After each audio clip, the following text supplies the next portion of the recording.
Hallelujah. हम एक वचन निकालेंगे, एक कुरिन्थियों में निकालेंगे, उसका 3 का हम 10 पढ़ेंगे।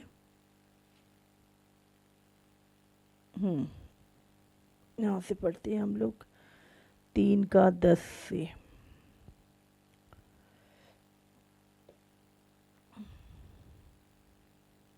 यहाँ लिखा है, परमेश्वर के उस अनुग्रह के अनुसार जो मुझे दिया गया, मैंने बुद्धिमान राजमिस्त्रियों के समान नींव डाली और दूसरा उस पर रद्दा रखता है, परंतु हर एक मनुष्य चौकस रहे कि वो उस पर कैसा रद्दा रखता है, क्योंकि उस नींव को छोड़ जो पड़ी है और वो यीशु मसीह है, कोई दूसरी नींव नहीं डाल सकता। यदि कोई इस नींव पर सोना या चांदी या बहुमूल्य पत्थर या काठ या घास या फूस का रद्दा रखे, तो हर एक का काम प्रकट हो जाएगा, क्योंकि वो दिन उसे बताएगा। इसलिए कि आग के साथ प्रकट होगा और वो आग हर एक का काम परखेगी कि कैसा है। जिसका काम उस पर बना हुआ स्थिर रहेगा, वो मजदूरी पाएगा। यदि किसी का काम जल जाएगा तो वो हानि उठाएगा, पर वो आप बच जाएगा, परंतु जलते जलते। हालेलुया। तो हम यहाँ पर देखते हैं परमेश्वर के वचन में जो लिखा है कि परमेश्वर के उस अनुग्रह के अनुसार जो मुझे दिया गया, मैंने बुद्धिमान राजमिस्त्री के समान अपनी नींव डाली। तो सचमुच जब हम आज हमारी जो नींव है वो हमने किस पे डाली है, याद रखिए, हमारी अपनी एक विचारधारा पर, अपनी डॉक्ट्रिन पे, या अपनी चीज़ों पर, या यीशु मसीह के ऊपर हमने अपनी नींव डाली है। हमें याद रखना है, परमेश्वर कह रहा है कि यदि तुमने अपने सोने चांदी, अपने चीज़ों के ऊपर, किसी भी और चीज़ के ऊपर नींव पर अपना, किस चीज़ पर आपने अपना रद्दा रखा है, तो आप चौकस रहें। तो हमें यहाँ पर ध्यान देना है कि हमारे हर एक के काम जो हैं वो आग में से परखे जाएंगे कि हमने वो काम परमेश्वर के किंगडम के लिए किए हैं या हमने वो अपने लिए किए हैं। समझे? आज बहुत सारे लोग परमेश्वर के राज्य को बढ़ाने के लिए कार्य कर रहे हैं और बहुत सारे लोग सिर्फ अपने लिए प्रभु का कार्य कर रहे हैं। हमें ध्यान देना है। तो प्रभु यहाँ पर क्या कह रहा है, यदि कोई इस नींव पर, जिसका नाम यीशु मसीह है ना, सोना या चांदी या बहुमूल्य पत्थर या काठ या घास या फूस का रद्दा रखे, तो हर एक का काम प्रकट हो जाएगा। एक दिन आएगा जब परमेश्वर जो भी काम है, जो भी सेवकाइयाँ हमने की हैं और हमने जो कुछ भी किया है, हर एक काम जो हमने परमेश्वर के किंगडम के लिए किया है ना, और जो कोई काम हमने अपने फ़ायदों के लिए किया है, तो बाइबल कहती कि हर एक काम जो हमने इस धरती पर रहते हुए इस शरीर के द्वारा जो काम हमने किए हैं, एक दिन आएगा जब परमेश्वर एक एक काम परमेश्वर प्रकट करेगा, क्योंकि वो दिन उसे बताएगा, इसलिए कि वो आग के साथ प्रकट होगा। यीशु मसीह आग के साथ प्रकट होगा, इसलिए वो हर आग हर एक के काम को परखेगी कि कैसा है। आज हम दिखावा कर सकते हैं, आज हम झूठ बोल सकते हैं, आज हम कह सकते हैं अरे मेरी तो 500 कलीसियाएँ हैं, मेरी तो 400 कलीसियाएँ हैं। आज हम लोगों के सामने झूठ बोल के आदर पा सकते हैं, आज हम झूठ बोल के पैसा कमा सकते हैं, लेकिन बाइबल कहती है कि एक दिन परमेश्वर उस आग में हमारे कामों को रखेगा। जो भी हमने परमेश्वर के किंगडम के लिए किए हैं या हमने अपने लिए किए हैं। तो याद रखिए, अगर आप सेवा कर रहे हैं, आपकी बढ़ाई लोग करें ना करें, आपको एक बात का ध्यान रखना है कि परमेश्वर आपकी बढ़ाई करे, परमेश्वर को भाता हुआ जीवन आप जिए। तो बाइबल कहती है हर एक का काम क्या है, परमेश्वर वो आग जो परमेश्वर वो परखेगी, कि कैसा है, कैसा है, ये प्रभु के राज्य के लिए है या हमारे अपने मतलब के लिए हमने वो चीज़ें की हैं। हमारा काम क्या है, परखा जाएगा। याद रखिए, ये वर्क ऑफ किंगडम, या तो हमने परमेश्वर के काम उसके राज्य के लिए किए हैं, या वर्क ऑफ सेल्फ, या हमने अपने लिए किए हैं। तो उसमें लिखा है जिसका काम उस पर बना हुआ स्थिर रहेगा वो मजदूरी पाएगा, वो मजदूरी पाएगा।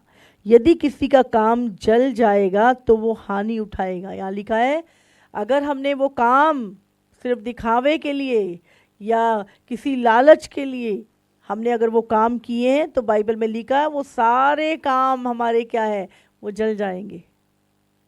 और हम क्या करेंगे, हानि उठाएंगे। क्या हानि उठाएंगे मैं बताऊंगी आपको। पर वो आप बच जाएगा परंतु जलते जलते, याद रखिए, पर वो आप बच जाएगा, वो नरक नहीं जाएगा। यहाँ पे मैं वो नहीं कह रही कि जो आप एक उद्धार पाए हुए व्यक्ति हैं, है ना, आप अपना साल्वेशन नहीं खोओगे।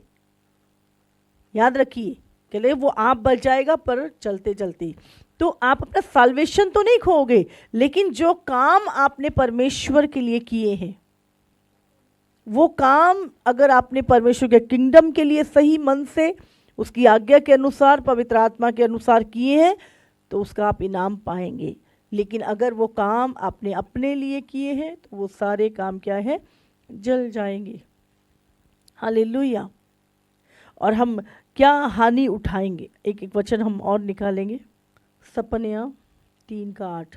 इस कारण यहोवा की ये वाणी है, जब तक मैं नष्ट करने को ना उठूं तब तक तुम मेरी बाट जोते रहो। है ना, जब यीशु मसीह आएगा तब क्या करेगा, न्याय करेगा। मैंने ये ठान लिया है कि जाति जाति के और राज्य राज्य के लोगों को मैं इकट्ठा करूं। है ना, प्रभु क्या चाहता है कि वो राज्य राज्य के लोगों को क्या करे, इकट्ठा करे। क्यों इकट्ठा कर रहा है प्रभु, कि उन पर अपने क्रोध की आग पूरी रीति से भड़काए, क्योंकि सारी पृथ्वी मेरी जलन की आग से भस्म हो जाएगी। आप जानते परमेश्वर क्या है, धर्मी और अधर्मी को अलग करेगा, भेड़ों और बकरियों को अलग करेगा। परमेश्वर क्यों इकट्ठा करेगा उनको, ताकि उनके ऊपर अपनी आग को बरसाए। हालेलुया। और हम जो बात कर रहे थे, अगर हम प्रकाशित वाक्य 19 पढ़े तो परमेश्वर क्या करने आ रहा है इस पृथ्वी पर, परमेश्वर युद्ध करने आ रहा है। याद रखिए, परमेश्वर युद्ध करने आ रहा है और उसकी जो सेना है वो आप और मैं हैं। प्रकाशित वाक्य 19 उसका 11 से हम पढ़ेंगे।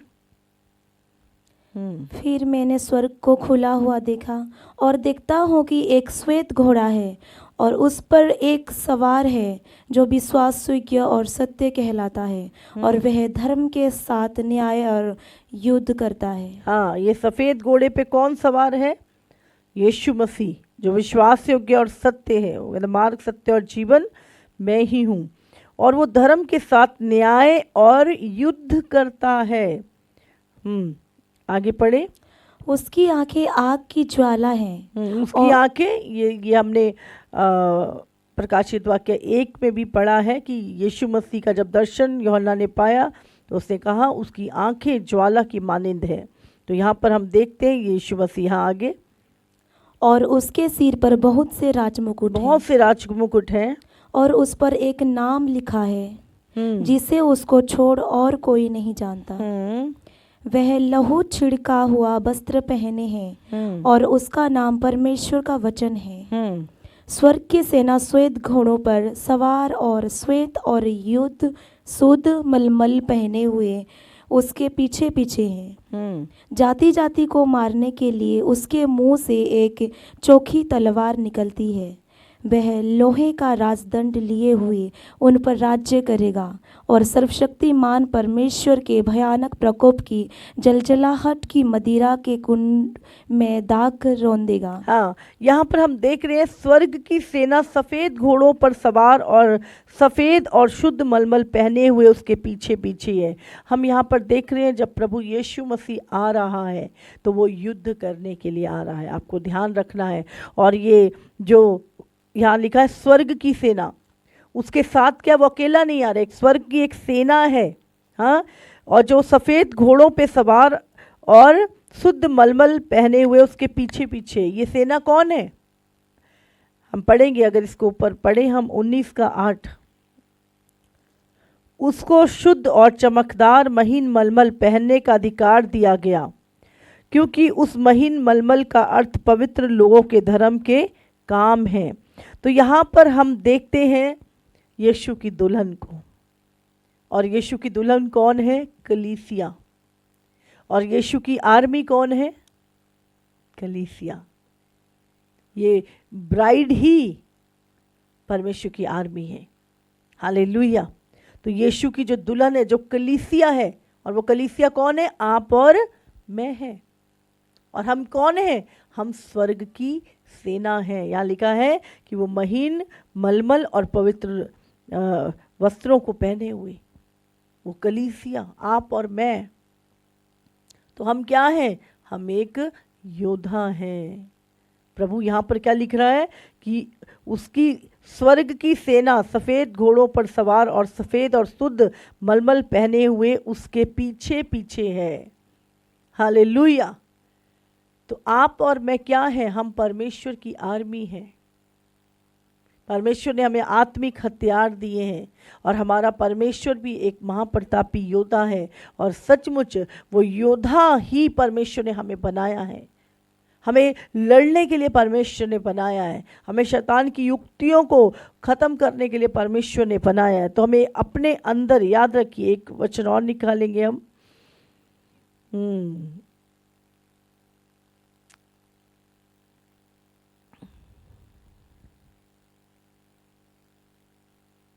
19 का 15 पढ़ेंगे हम। हमने अभी पढ़ा, जाति जाति को मारने के लिए उसके मुंह से एक चोखी तलवार निकलती है। वो तलवार क्या? परमेश्वर का वचन। वो लोहे का राजदंड लिए हुए उन पर राज्य करेगा। याद रखिए, आप राज्य कैसे करेंगे? परमेश्वर के वचन के द्वारा। आज हमें याद रखना, हम परमेश्वर की आर्मी हैं, और इस संसार में हम नॉर्मल आराम से एक सिविलियन की तरह नहीं रह सकते। हमें 24 घंटे अलर्ट रहना है। दुश्मन कहाँ से वार कर रहा है, कहाँ से अटैक कर रहा है, वो तुम्हारे बच्चों को पकड़ सकता है, तुम्हारी कलीसिया के लोगों को पकड़ सकता है, तुम्हारे माइंड को पकड़ सकता है। हाँ, वो किसी भी द्वार से आ सकता है। और हमें बाइबल में एक पास्टर क्या है? एक रखवाला है, एक चौकीदार है, जो चारों तरफ से देखता है कि कहाँ से दुष्ट एंटर कर रहा है। हमें बहुत ही अलर्ट रहने की ज़रूरत है, और एक हमेशा एक फाइट में हम एक योद्धा हैं। प्रत्येक प्रकाशित वाक्य 14 उसका 20 वचन भी हम निकालेंगे।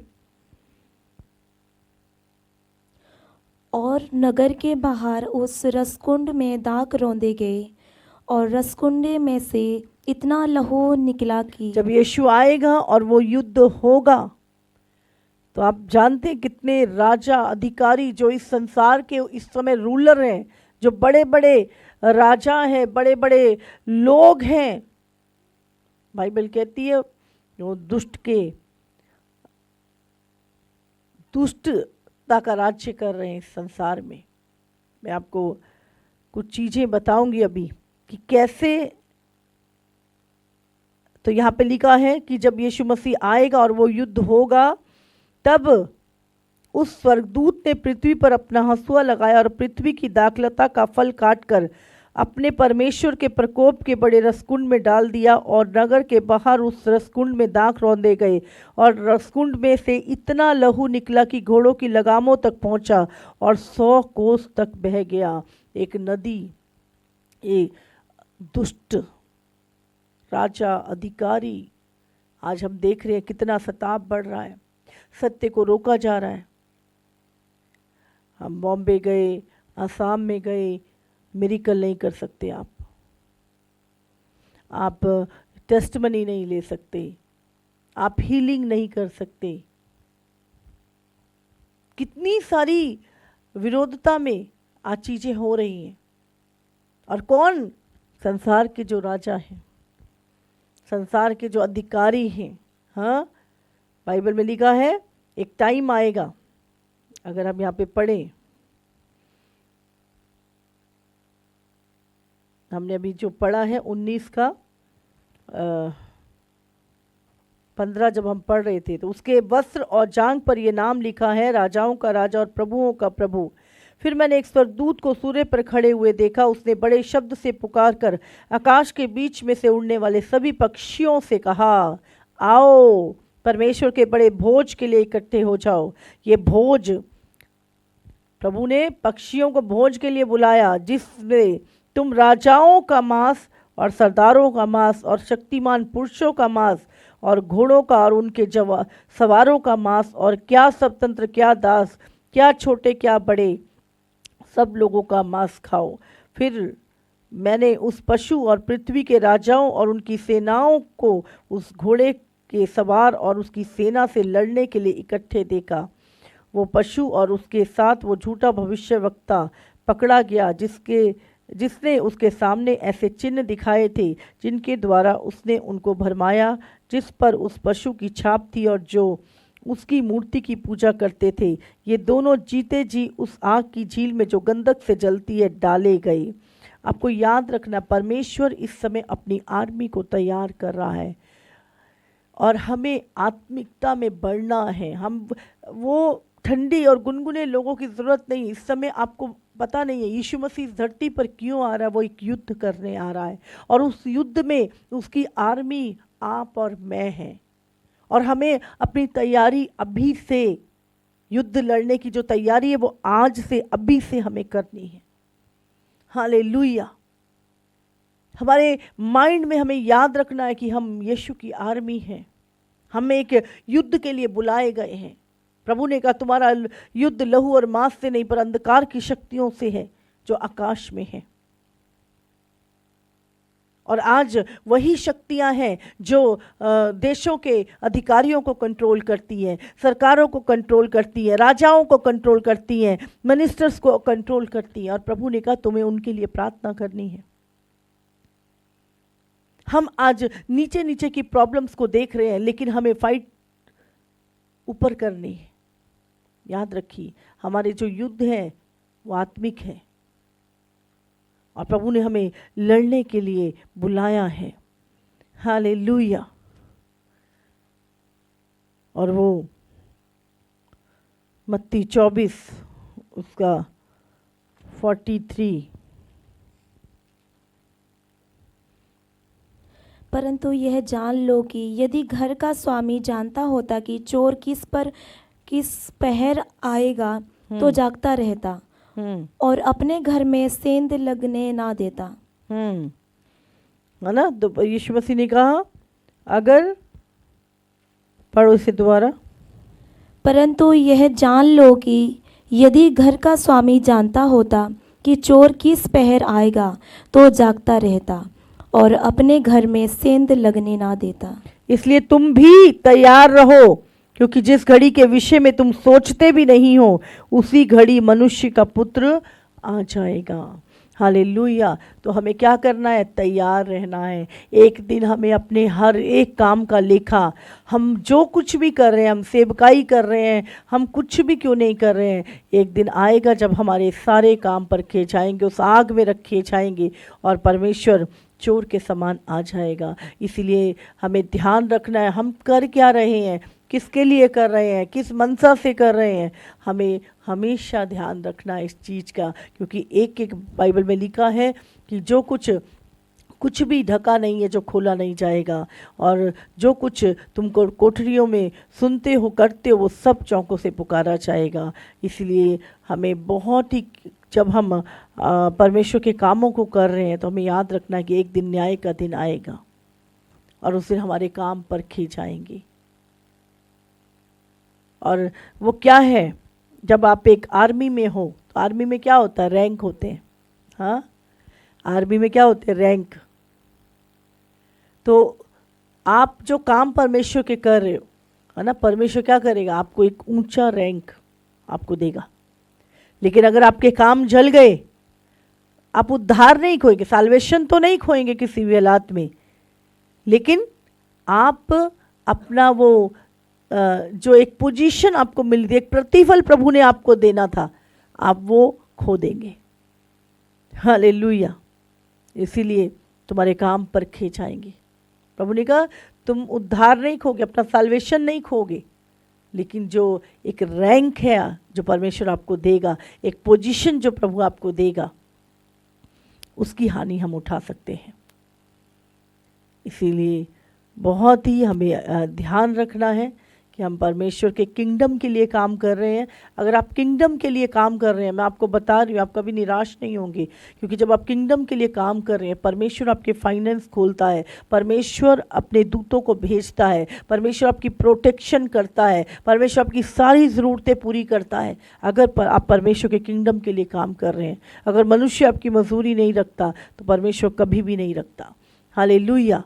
वो तो ढूंढ रहा है एक विश्वास योग्य व्यक्ति को कि वो अपना धन उसको सौंप दे। हालेलुया।